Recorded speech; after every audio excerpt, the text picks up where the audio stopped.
how's it going, people? Welcome back. Um, Kind of exciting. We're literally on the eve of a tier two opening, and I wanted to have a few special guests today. So, first and foremost, we have Michael Kelleher here, and Mike, if you don't mind introducing yourself to the people. Yeah, again, Mike Kelleher. I'm actually the regional director for UFC gyms. So I have the area of the Pacific. So I oversee Hawaii. I do some international and then some stuff on the mainland. So some domestic clubs, not only our signature locations, but also franchise. Do a lot of franchise consulting and work with some of our franchise owners spread out throughout the U.S. and outside of the U.S. Internationally. My main responsibility here locally is just to assist the clubs and provide them everything, the tools that they need to be successful, and to make sure that we provide the best experience to our members and our guests to come in, and we have a good member experience, good team member experience, and we have some fun while we're doing it. All right. You've been you were traveling recently, weren't you? Yes, yeah. So you've been kind of seeing like what's been going on to COVID. Could you kind of share some of your thoughts on, like, obviously things related to what's going on in Tier 2 right now as we open up, but even some of your own personal experiences?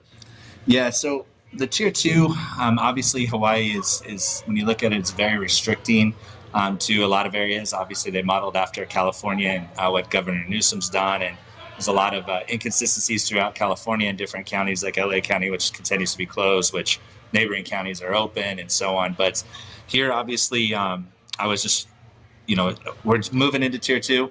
We had a 25% occupancy, a lot of things. So a lot of places still unable to operate it at all. And some of them are, most of them are limited at 25%. And obviously we know from a financial standpoint, that's still a huge burden. Try to be able to maintain staff and create revenue and pay bills and maybe even, rent and things that have been postponed temporarily. So it's going to be a tough mix for a lot of people to be at 25% and still be able to survive. Small businesses especially. I mean, we know that the cost of rent, especially locally here in Hawaii, they're probably upwards of 70% of their revenue on a monthly basis could go towards their rent, utilities, and stuff like that. And if they're operating at 25% capacity, those numbers just don't work. So, I was recently in the Pacific Northwest working on opening some new locations and a new brand for us. And you have a little bit of a different vibe there, I guess, from the community. I think that because it was such a hot spot initially, that a lot of people have come across a lot of coworkers, friends, family members that have experienced COVID and then have recovered from COVID. And so the recovery rate's there. So they have a lot more experience of people close to them that know that. And they're not as fearful, I would say, as COVID as maybe we are out here in Hawaii, just because of the less and less, people that we interact with. I think most people out here might know one or two people that have it, where they're know dozens of people that have it, and the outcome seems to be pretty consistent, that there's not really a lot of people who've had any real challenges with it. So I think the mindset out there is a little bit more comfortable dealing and working with COVID and understanding who's got the high risk factors and how to handle that versus everyone being afraid equally across the board. They know how that should be allocated, and they're acting as if. So I think that's a little bit of a, because it was such a hot spot initially, they're a little bit farther along in that process and understanding than we are out here, just because of pure experience and exposure. I want to delve in just a little bit more into that. I think right now, obviously we want the best, the safest, and healthiest experience for everybody.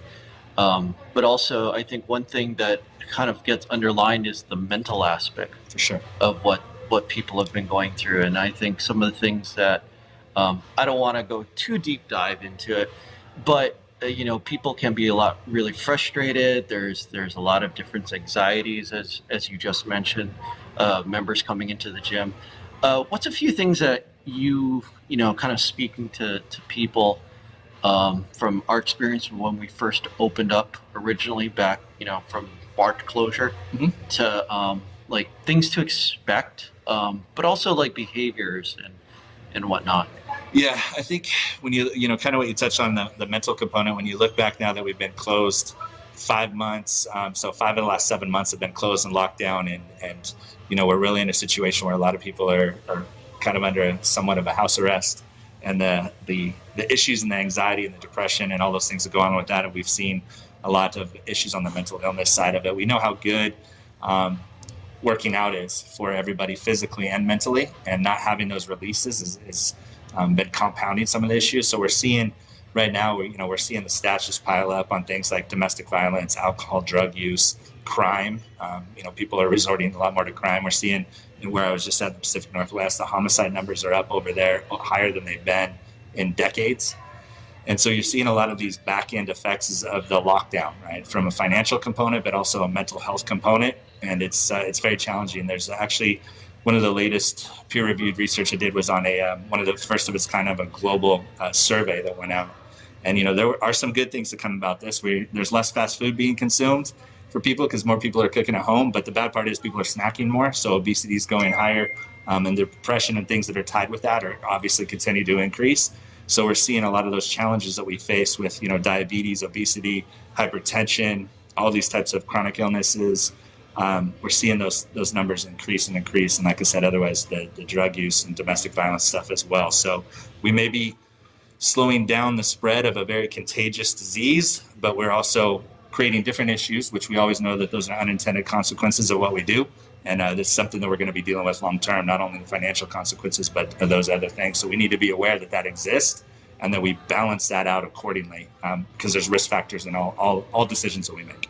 For sure. I made a previous video and I was talking about nutrition and general health. I think there's a few things, like what you just mentioned is like a very big ball, and something I think that as gym workers that we deal with, like right in the trenches. Mm-hmm. And so when you have a lot of people that, there's going to be a lot of people that are going to be deconditioned, a lot of people that need help, a lot of people that have anxiety. I think something that I want to share for people is we're all in the same boat, and let's just be very respectful about how we're handling our environment. I think the words like Ohana gets thrown around a lot, but I think it kind of, I don't want to say it gets twisted, but we definitely kind of lose track on that. We get very polarized to these anxieties and political issues. And I really don't want to ever make my platform something that's political. Correct. But at the same time, it's like we're on Team People. We just want to make sure that everybody's having a nice, safe environment. What's a few things that you could say that would definitely aid a lot of people in expectations when they come back to the gym? Yeah, I think the word they used is just respect. I think that, we don't know what anyone else is dealing with in their life, physically, mentally, whatever the case may be. And as we, open things back up and we're engaging with people who are, locally here, our families and our friends and our coworkers and everybody we deal with on a day-to-day basis. And then, of course, people traveling, right? And I know that there's some anxiety around opening up travel. And, as a person who just experienced that travel, the travel setup, it's not smooth at all. And it doesn't, in my personal opinion, it isn't really going to protect us here locally as much as we'd like to think until it get further down the road and get more consistent with some of the follow-up testing and the efficiency of the testing up front. If if you're flying to Iceland, they test you before you get on a plane, you don't have an option, right? I think that's where we need to look at something like that versus the kind of limited testing we have now. But I think that respect is the biggest thing, is understanding what we're dealing with, understanding that there's a lot of people that are confused. They don't know which direction to go, regardless of political affiliation, thoughts on the virus, whatever the case may be. Be respectful of the people around you. Don't take any unnecessary risk. If you have family at home that's high risk and has underlying health issues, understand that you need to button down and you need to make sure that you lock up. Just as we're reopening doesn't mean that people have to get back out unless it's necessary. But we also don't want to restrict people that don't have any issues either, right? And we want to be able to get our economy back going. So I think everybody individually has to really take an honest look on how they feel about this, where they're at, and then make sure that they take care of everyone around them. And if you do so, and you just don't take any unnecessary risk, and you take care of you and your family first and your neighbor, we'll be fine. I think that we're very much more prepared to deal with this than I think a lot of people reacted to, and the government maybe, and some of the policies. But it's caused some people to be scared. So let's just take care of each other. Let's talk people through. Let's respect their feelings, regardless if we agree with them or not, and allow them to make the decisions best for them. And I think we'll be good. For sure. Thanks. Thank you. Glad to have you on. Yeah. Was there any final things that you just kind of wanted to add?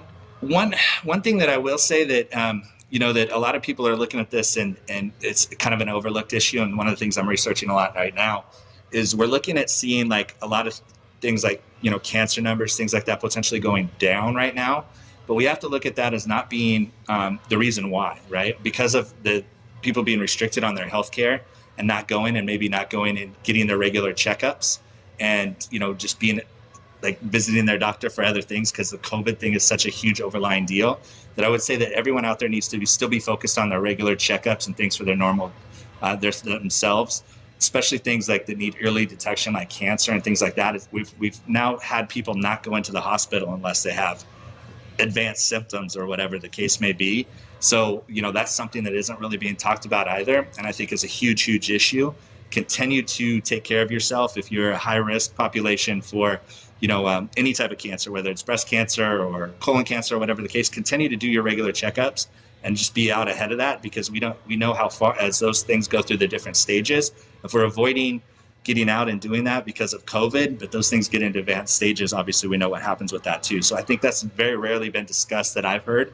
And it's one of the things that I'm looking at now as like a future trend of saying, okay, we might be hit with some of these people in advanced stages where we could have caught those things early if they just continue with their normal checkups and get with their doctor. And we could take care of that too as well. So I think that's one thing that's not been discussed that I would like to add to it. But otherwise, I appreciate the time. Thank you. Yeah, no, huge point. And you know what? Let's maybe save that for another deep dive on another conversation. I'd love to talk about that and inform people. Thanks a lot, Mike Kelleher. Thank you.